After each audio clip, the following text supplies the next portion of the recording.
I was very interested in politics from a young age, being Iraqi. Was a very outspoken critic of the Iraq War, even from a young age. If you do not feel too Arab, and they know that, they think you're too westernized, and then also to the English people or the native English people, they think that you're too Arab, you're still a bit different. You're in no man's land, you're in middle man's land. And for men in particular, I think it might push them to take up an identity. Not too far different from cults, for example. I did the typical thing that extremist ideologies do, which is to simplify the situation. The complexity of situations just boils down to the West is trying to carve the Middle East and the West is trying to take the oil from Iraq. It is only as I matured and started to realize that things are a lot more complicated than simple answers like that. And that's when I really start to appreciate that really it's exchanging ideas is at the forefront of all this. You can't have simple solutions to complex problems. When I saw what happened with Iraq, and I realized that there is no solution to this. If you start breaking the country into 3, you break it up into 8. And that really is because of this tribal mentality that divides us and them, Shia, Sunni, this tribe, that tribe.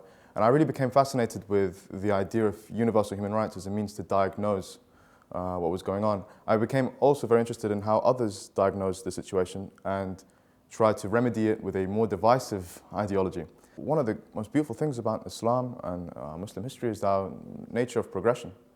And to see it at a standstill, for a movement that wants to push back, is very detrimental. I am diagnosing and remedying the situation in the Middle East by saying that really we need to have a more respect for different faiths and cultures and a faith for your brothers and sisters.